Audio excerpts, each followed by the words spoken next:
Selamat datang di Erwin Tametompo Channel. Salam dari kami di Talaut, Tapal Batas Utara NKRI. Menerka calon pengganti Panglima TNI yang ke-23, Laksamana TNI Yudo Margono.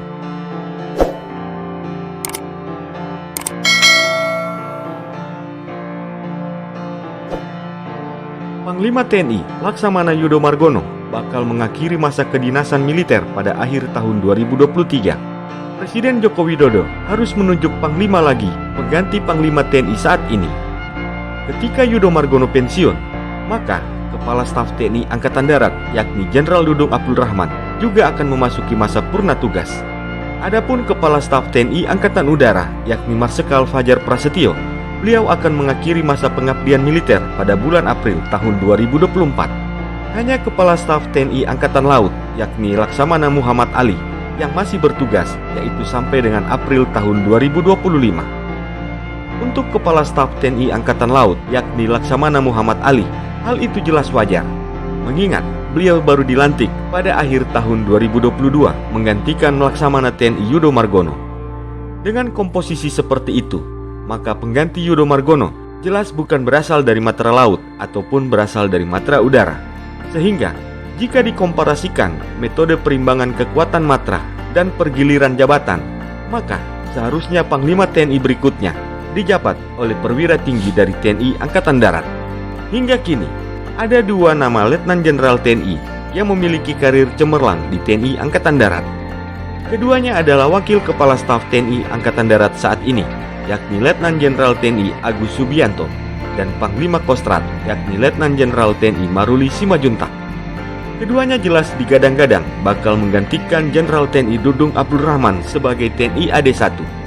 Agus Subianto sebagai orang nomor 2 di TNI Angkatan Darat saat ini memiliki relasi langsung dengan Presiden Jokowi.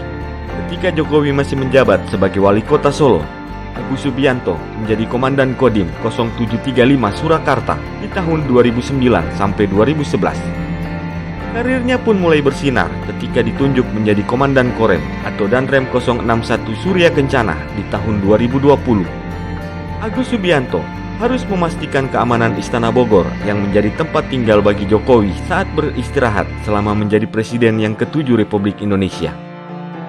Beberapa bulan kemudian, Arbituren Akademi Militer tahun 1991 ini mendapatkan promosi sebagai Komandan Pasukan Pengaman Presiden atau Danpas Pampres di tahun 2020 sampai tahun 2021. Agus Subianto mendapatkan kesempatan langsung untuk menjadi penjaga utama Jokowi yang merupakan koleganya satu dekade lalu. Setahun berselang, beliau dipromosikan sebagai Panglima Kodam 3 Siliwangi atau Pangdam 3 Siliwangi pada tahun 2021 sampai tahun 2022, dan saat ini beliau sudah meraih Jenderal Bintang 3. Kandidat Kepala Staf TNI Angkatan Darat berikutnya tentu saja namanya tidak asing lagi, yakni Letnan Jenderal TNI Maruli Simajuntak. Pangkostrat yang ke-43 ini telah menduduki berbagai jabatan strategis sejak Jokowi resmi menjadi presiden pada tanggal 20 Oktober 2014. Beberapa hari setelah pergantian rezim, Maruli Simajuntak dilantik menjadi Komandan Grup Apas Pampres pada tahun 2014 sampai tahun 2016. Setelah itu, beliau dimutasi menjadi Danrem 074 Waras Tratama yang bermarkas di Solo pada tahun 2016 sampai tahun 2017. Kemudian, alumni Akademi Militer tahun 1992 ini dilantik untuk menjabat sebagai Wakil Danpas Pampres yang mengawal Wakil Presiden Yusuf Kala pada tahun 2017 sampai tahun 2018. Tidak lama berselang, beliau digeser untuk menjadi Kepala Staf Kodam atau Kasdam 4 di Ponegoro di tahun 2018. Hanya dalam hitungan pekan, Maruli Simajuntak promosi menjadi Danpas Pampres yang bertugas mengawal Jokowi pada tahun 2018 sampai tahun 2020. Dan berikutnya, beliau digeser menjadi Pangdam 9 Udayana pada tahun 2020 sampai tahun 2022. Menantu dari Jenderal Kehormatan Purnawirawan Luhut Binsar Panjaitan tersebut akhirnya bisa meraih Bintang 3 saat menduduki jabatan Pangkostrat pada tahun 2022. Beliau menggantikan pos yang ditinggalkan oleh Jenderal TNI Dudung Abdul Rahman. Hanya saja, pencapaian Maruli kerap dikaitkan dengan pengaruh mertuanya yang merupakan menteri powerful pada era Presiden Joko Widodo saat ini.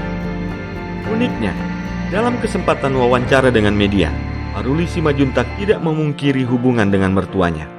Beliau dengan santai tidak menepis anggapan beberapa pihak jika promosi yang didapatkannya berkat posisi Luhut Panjaitan yang merupakan orang kepercayaan Jokowi. Sosok Maruli Simanjuntak layak dinobatkan sebagai kuda hitam untuk menjadi TNI 1. Skenarionya, tentu saja Maruli akan menggantikan Jenderal Dudung Abdul Rahman untuk menjadi Kepala Staf TNI Angkatan Darat dalam waktu yang relatif singkat.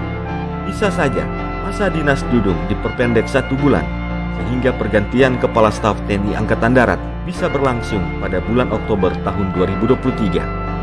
Dengan begitu, Maruli sudah dilantik Jokowi untuk menjadi Kepala Staf TNI Angkatan Darat yang ke-34 dengan bintang 4 di pundaknya, yang secara administratif mantan atlet judo ini bisa dicalonkan untuk menjadi Panglima TNI. Tentu saja proses itu bisa berlangsung dengan mudah. Caranya tentu saja memakai jalur belakang, yakni lobi daripada Luhut Panjaitan sebagai orang yang dipercaya oleh Presiden Jokowi.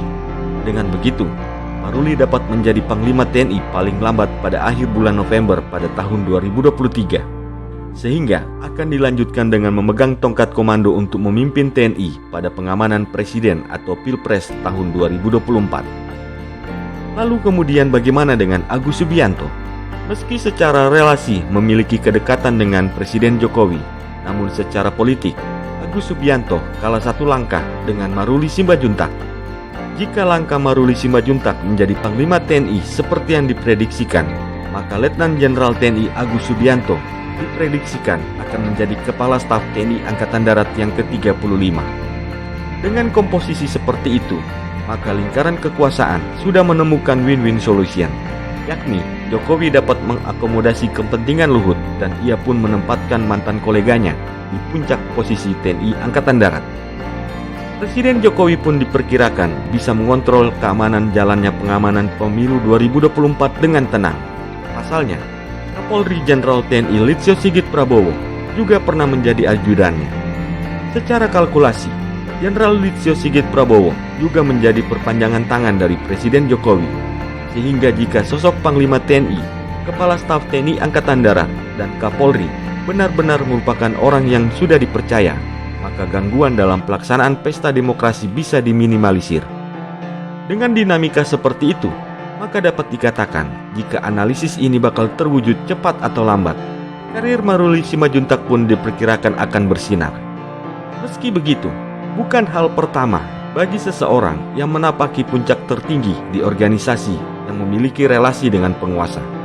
Sehingga kita hanya bisa menunggu keputusan Presiden Jokowi dalam memilih Panglima TNI pengganti Laksamana TNI Yudo Margono maupun pemilihan Kepala Staf TNI Angkatan Darat yang baru pengganti Jenderal TNI Dudung Abdul Rahman. Ditulis oleh wartawan Republika, penulis buku TNI dan Dinamika Organisasi. Terima kasih telah menonton tayangan ini. Sampai jumpa di tayangan kami selanjutnya.